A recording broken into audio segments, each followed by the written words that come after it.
2025 ലോകത്തിലെ ഏറ്റവും വലിയ വ്യാപാര മിച്ചം രേഖപ്പെടുത്തിയിരിക്കുകയാണ് ചൈന. രാജ്യങ്ങളെ കീഴ്പ്പെടുത്താമെന്ന ട്രംപിന്റെ വ്യാമോഹത്തിനേറ്റ കനത്ത തിരിച്ചടിയാണിത്. US തകരുമ്പോൾ ഭീഷണികൾ ഉയർത്തിയ രാജ്യങ്ങൾ വൻ കുതിപ്പിലേക്ക് പോവുകയാണ്. ലോകത്തിലെ ഏറ്റവും വലിയ നിർമ്മാതാവ് US വ്യാപാര സമ്മർദ്ദത്തെ മറികടന്ന് മറ്റ് ആഗോള വിപണികളിലേക്കുള്ള കയറ്റുമതി വർദ്ധിപ്പിച്ച ഒരു വർഷത്തെ പരിധിയാണിത്. ഒരു രാജ്യം ഇറക്കുമതി ചെയ്യുന്നതിനേക്കാൾ എത്രമാത്രം കയറ്റുമതി ചെയ്യുന്നുവെന്നതിന്റെ അളവുകോലായ വലിയ വ്യാപാര മിച്ചം $1.2 ട്രില്യൺ ഉയർന്നു. 2024 മുതൽ 20% വർധനവ് രേഖപ്പെടുത്തി. ചൈനീസ് കമ്പനികൾ US ഉപഭോക്താക്കളിൽ നിന്നും തെക്കുകിഴക്കൻ ഏഷ്യ, ആഫ്രിക്ക, ലാറ്റിൻ അമേരിക്ക എന്നിവിടങ്ങളിലെ വളർന്നുവരുന്ന വിപണികളിലേക്ക് അവരുടെ ശ്രദ്ധ കേന്ദ്രീകരിച്ചതോടെയാണിത്.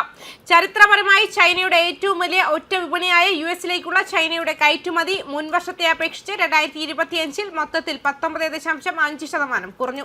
എന്നാൽ അമേരിക്കൻ പ്രസിഡന്റ് ഡൊണാൾഡ് ട്രംപിന്റെ വ്യാപാര യുദ്ധത്തെ നേരിടുന്നതിൽ ബീജിംഗിന്റെ പ്രതിരോധ ശേഷി ആഗോളതലത്തിൽ ചൈനയ്ക്കുള്ളിൽ ഒരു വിജയമായി പ്രഖ്യാപിക്കപ്പെട്ടെങ്കിലും മിച്ചം കുറഞ്ഞ ചിലവിലുള്ള ചൈനീസ് ഇറക്കുമതികളാൽ വലയുമെന്ന് ഭയപ്പെടുന്ന രാജ്യങ്ങൾക്കിടയിൽ വ്യാപാര പിരിമുറുക്കം കൂടുതൽ വർദ്ധിപ്പിക്കാൻ സാധ്യതയുണ്ട്.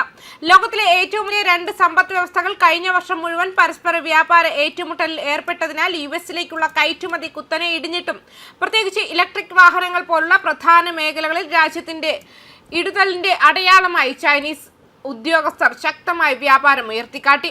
സങ്കീർണവും വെല്ലുവിളി നിറഞ്ഞതുമായ ബാഹ്യാന്തരീക്ഷം നേരിട്ടിട്ടും ചൈന മുന്നോട്ടു പോയി എന്ന് കസ്റ്റംസ് ബ്യൂറോയുടെ ഡെപ്യൂട്ടി അഡ്മിനിസ്ട്രേറ്റർ വാങ് ജുൻ ബുധനാഴ്ച ഒരു പത്രസമ്മേളനത്തിൽ പറഞ്ഞു. ഹൈ എൻഡ് മെഷീൻ ടൂളുകളും വ്യാവസായിക റോബോട്ടുകളും ഉൾപ്പെടുന്ന ഹൈടെക് ഉൽപ്പന്നങ്ങളുടെ കയറ്റുമതി വർഷം തോറും 13% വർദ്ധിച്ചു. അതേസമയം ഇലക്ട്രിക് വാഹനങ്ങൾ, ലിഥിയം ബാറ്ററികൾ, സോളാർ പാനലുകൾ പോലുള്ള ഫോട്ടോവോൾട്ടൈക് ഉൽപ്പന്നങ്ങൾ എന്നിവയുടെ കയറ്റുമതി 27% വർദ്ധിച്ചു. US-ഉം ചൈനയും പരസ്പരം സാധനങ്ങൾക്ക് തീരുവ വർദ്ധിപ്പിച്ചതോടെ കയറ്റുമതി കുറയുന്നത് കാണുന്നതിന് പകരം ട്രംപിന്റെ ആദ്യ വ്യാപാര യുദ്ധത്തിൽ ചൈനീസ് കമ്പനികൾ വികസിപ്പിച്ചെടുത്ത തന്ത്രങ്ങളുടെയും രാജ്യത്തിന്റെ ആഗോള സാമ്പത്തിക ചുവടുവയ്പിന്റെയും അടിസ്ഥാനത്തിൽ ചൈന തങ്ങളുടെ ഉൽപ്പന്നങ്ങൾ ലോകമെമ്പാടുമുള്ള മറ്റു വിപണികളിലേക്ക് കൂടുതൽ ആഴത്തിലെത്തിച്ചു.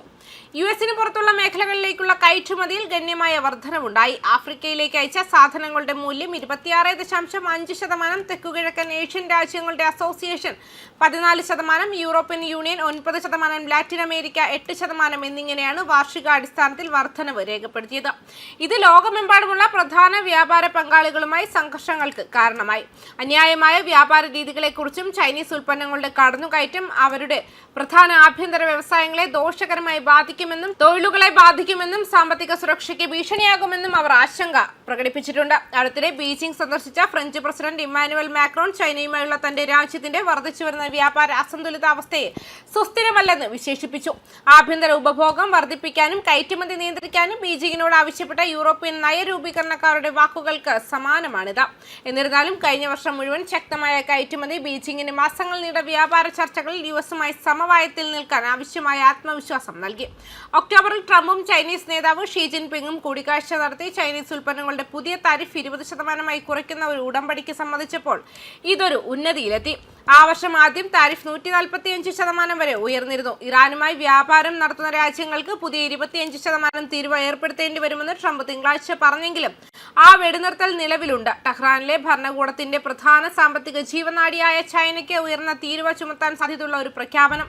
ചൈനയെ ആശ്രയിക്കുന്നത് കുറയ്ക്കുകയും അമേരിക്കൻ ഉൽപ്പന്നങ്ങൾ പുനഃസ്ഥാപിക്കുകയും ചെയ്യുന്നത് ട്രംപ് തന്റെ ഭരണകൂടത്തിന്റെ തത്വങ്ങളിലൊന്നാക്കി മാറ്റിയതിനാൽ കയറ്റുമതിക്കാർ വരാനിരിക്കുന്ന ബന്ധത്തിൽ കൂടുതൽ സംഘർഷങ്ങൾക്ക് തയ്യാറാണ്.